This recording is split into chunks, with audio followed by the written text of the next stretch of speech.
Bem, eu vou falar sobre a Copa das Confederações, especialmente sobre o jogo Brasil e México, que ocorreu agora pelo Grupo A da Copa das Confederações, aqui no Castelão. Brasil e México no dia 19 deste mês. A importância do jogo, desse jogo entre Brasil e México, se dá não só pelo aspecto esportivo, mas também por ele ter ocorrido dentro desse contexto dos movimentos dos estudantes deflagrados nesses últimos dias, especialmente por melhoria de condições de saúde, de educação, de segurança pública, embora o estopim, o ponta do iceberg, a gota d'água tenha sido a questão das tarifas dos ônibus, dos transportes públicos, né? Isso foi apenas a gota d'água. Na verdade, a sociedade brasileira ela está inconformada, insatisfeita contra todo esse estado de coisa, toda essa estrutura do Estado brasileiro que, na verdade, não vem atendendo há muito tempo as demandas que a sociedade brasileira precisa. Então, e até porque se arrecada bastante tributo nesse país e não se sabe ou não é prestada a devida conta do que é gasto com os recursos públicos, com os tributos. Então, se se está realizando a Copa das Confederações, a Copa do Mundo em 2014, e para tanto vão ser gastos cerca de 28 bilhões de reais, é preciso que se saiba como foram esses gastos e por que parte desses recursos não foram direcionados para essas áreas tão precárias que estão afetando a sociedade brasileira, sobretudo os menos aquinorados, as pessoas de baixa renda que ficam nos hospitais, nos ônibus sem estrutura, etc. Então, nós temos apenas que apoiar o movimento. Naturalmente que nós não vamos ser a favor dos baderneiros, dos vândalos que estão destruindo os prédios públicos, até porque se é público é feito com o nosso dinheiro. Então, isso nós não podemos apoiar. Agora, o movimento que está lutando, a sociedade, que democracia é isso, não é só aquele. Democracia é o governo do povo, pelo povo, para o povo. Isso não quer dizer nada. Democracia é o povo reclamando, podendo reclamar e mudar a estrutura e ser atendido naquilo que ele está demandando. Até porque, se não houver isso, nós praticamente estamos numa ditadura, não numa democracia.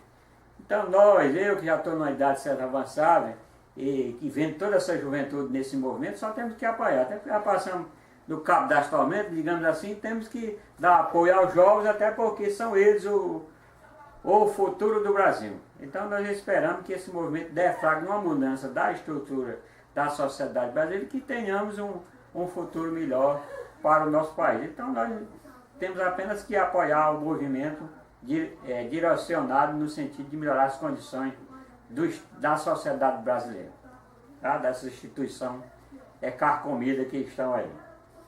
Bem, quanto ao jogo, ao futebol, que eu vou falar agora, é preciso se dizer também que o futebol, sobretudo hoje que ele é uma atividade econômica globalizada, ele não está desatrelado do contexto político, econômico e social.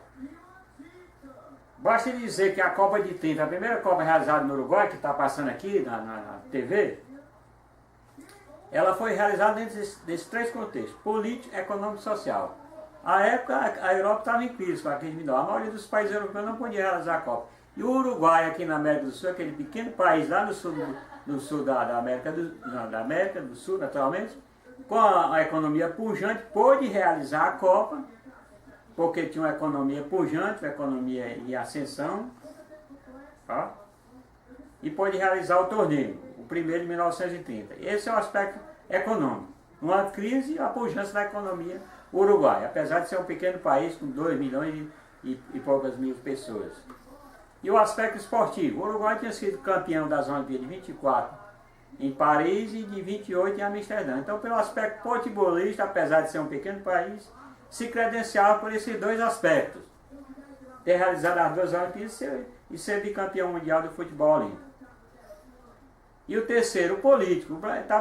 Em 30, o Uruguai ia completar 100 anos que a comemoração da independência da província Cisplatina, 100 anos, então queria realizar a competição lá. E, inclusive, construiu o estádio centenário, onde foi realizado a maioria dos jogos, ou praticamente todos os jogos no Estádio Centenário em 1930. Então sempre tem, no contexto do futebol, o aspecto político e econômico. Nós não podemos desatrelar isso. Sobretudo hoje, repito, com a questão da globalização do esporte, do futebol. Nós estamos aqui assim, em Fortaleza agora, e isso há 10, 20, 30 anos atrás é possível receber aqui a seleção da Espanha, da Itália, como estamos recebendo, e de outros países. Bem, então, esse aspecto tem que ser bem acentuado. Os que dizem que não tem a questão política no meio, ou político-econômico, então, na verdade, estão desconhecendo o assunto ou não querem se intrometer naquilo que pode comprometer, afirmar aquilo que alguém não gostaria. Mas aqui, através desse vídeo, eu acredito que, presumindo que nós estamos numa democracia, vamos falar livremente o que nós achamos que é o correto, que as pessoas devem conhecer. Bem, então agora vamos ao jogo. A expectativa do jogo se dava em função de que o Brasil, os confrontos entre Brasil e México, os últimos, o Brasil não vinha se saindo bem contra os mexicanos. No começo das Copas, o Brasil saiu muito bem. Em 1950 venceu o México por 4-0, em 54 na Suíça vendeu por 5-0, com aquele golaço do Julinho Botelho. Em 62 venceu por 2-0, até porque o México não tinha tradição, não tinha evolução no futebol, e era um saco de pancada para todo mundo, e o Brasil naturalmente venceu todos esses jogos. Mas ultimamente o Brasil já venceu a Copa das Confederações, Copa América, foi o último vencedor dos Jogos Olímpicos de Londres, o Brasil ficou em segundo lugar, de forma que por esse contexto, esse jogo se dava por essa importância. Então era preciso que o Brasil, que já tinha vencido o primeiro jogo contra o Japão, que foi até um jogo fácil, até porque o Japão estava cansado e teve a questão do fuso horário, e o Brasil venceu facilmente de 3-0. Eu digo isso porque no segundo jogo o Japão engrossou contra a Itália e quase ganhou da Itália. Né? Não ganhou, mas fez um jogo, acredito que tenha sido o melhor jogo da Copa das Confederações até agora, aquele jogo Brasil, aquele jogo Itália e Japão. Embora o Japão já tenha se desclassificado. Bem, o jogo aqui foi importante na medida em que a torcida se envolveu com a seleção, apoiou, inclusive na questão do hino, apesar da FIFA, que inclusive pode-se dizer que invadiu a soberania para realizar a Copa aqui no Brasil, com essa questão de venda de bebida nos estádios, e fora é proibido, quer dizer, diminui a capacidade dos estádios, com um modelo só, quer dizer, não sei como é que se permitiu uma aberração dessa. Aqui o Castelão tinha 110 mil, antigamente 110 mil pessoas, a capacidade hoje tem 60 e pouco mil, 64 mil. Quer dizer, a população aumenta e a capacidade do estádio diminui. O Maracanã em 1950 recebeu 200 mil, oficialmente era 155 mil, mas na decisão com o Uruguai recebeu 200 mil, a população era 52 milhões de pessoas. Hoje tem 190 milhões e a capacidade do Maracanã é 72 milhões. Então o que fez a FIFA? E o Brasil aceitou? Elitizou o futebol. Tá? Isso foi o que houve. Então as camadas mais pobres vão ver futebol somente aqui, pela TV. Vai ficar elitizado. Isso é uma verdade que se mudar, são com essas reformas que estão tentando fazer agora. Inclusive o Estado de Brasília, vocês veem, gastou 1 bilhão e 200 mil. E depois da Copa, para que vai servir esse estádio? Vai ser um elefante branco. Brasília não tem time na primeira, né, na segunda divisão. Aqui foi gasto 518 milhões, vai ter Ceará na segunda divisão e Fortaleza na terceira. No Rio de Janeiro tem os 4 times na primeira divisão, Botafogo, Vasco, Flamengo e Fluminense. Então não vão ser um elefante branco, mas foi de Brasília é o exemplo típico que vai ser um elefante branco e gastou-se 1 bilhão e 200 milhões de reais. Então, como não dá apoio ao pessoal que está reclamando? Bem, então, vai a questão do hino, que todo mundo cantou, a seleção se empolgou e não se cantou somente a primeira ou segunda estrofe, foi-se até o final do hino. Então, acredito que isso tenha servido para que o Brasil se empolgasse, a torcida, e fizesse um bom desempenho nesse jogo. O jogo em si, a gente viu que o Brasil foi incisivo, logo tentando fazer o primeiro gol, e logo aos 8 minutos, uma bola cruzada da direita para a esquerda, pelo Daniel Alves, o zagueiro mexicano tentou rechaçar a bola de cabeça, ela sobrou para o Neymar, que pegou de um quase voleio e marcou o primeiro gol no canto, digamos, esquerdo ou direito do goleiro mexicano e fez 1-0. Depois houve investida de ambos os lados, mas a defesa brasileira se comportou muito bem, inclusive com o Davi Luiz fazendo uma boa partida, uma excelente partida, inclusive quebrou até o nariz. E os mexicanos não conseguiram vencer o bloqueio da defesa brasileira, até inclusive com aquele Giovani dos Santos fazendo algumas investidas pela direita, mas na verdade o Júlio César no primeiro tempo foi praticamente um espectador.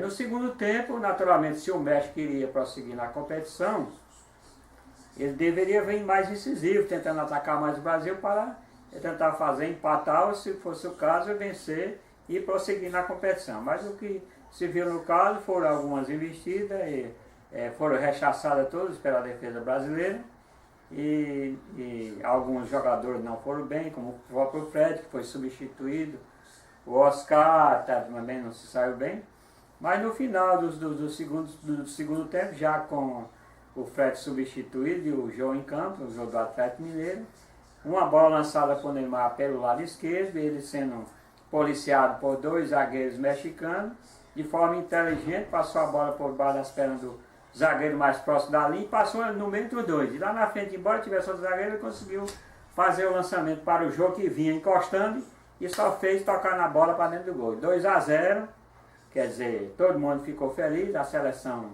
de certa forma, evoluiu do primeiro para o segundo jogo. Não é uma seleção ainda pronta, uma seleção de formação, naturalmente, mas que ela evoluiu do primeiro para o segundo jogo. Então, esse foi o resultado de Brasil e México. E como eu estou fazendo esse vídeo hoje, dia 24, a gente já sabe que o Brasil venceu muito bem a Itália lá em Salvador, por 4-2.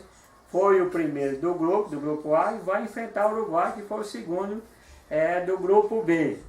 Já que ontem nós fomos para o Castelão e a Nigéria perdeu para a Espanha de 3-0. Embora nós estivéssemos torcendo para a Nigéria, nós tivemos que nos render a melhor qualidade técnica do futebol espanhol, aquele toque de bola de 1-2, que às vezes até é irritante, mas que é muito eficiente, e ganharam de 3-0 com 2 gols daquele Jorge Alves, lateral, e um gol do Fernando Torres, que entrou no segundo tempo. De forma que, na situação que está, vai haver aqui em Fortaleza a semifinal dia 27, entre Espanha e Itália, e depois, aí amanhã o Brasil vai enfrentar o Uruguai. Bem, a gente espera que o Brasil ganhe a competição, mas para mim, que vem acompanhando futebol desde criança, há mais de 40, 50 anos que eu venho acompanhando o futebol, e que essa tragédia do Maracanã que acompanha todo mundo, embora o Brasil já tenha ganhado 5 Copas, nós precisamos formar a seleção para ganhar a competição aqui em 2014. Se não ganhar essa, tudo bem.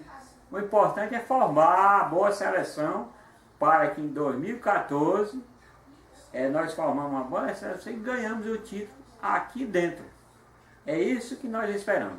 E além disso, ficarmos de olho para todas essas mudanças que estão aí. Pois embora gostamos do futebol, como de fato fomos aos jogos, não podemos esquecer de acompanhar todo esse movimento que há dos estudantes, da sociedade, no sentido de melhorar o Brasil, e nós, naturalmente, o pouco que podemos fazer é justamente apoiar para que o Brasil mude e mude para melhor. Muito obrigado.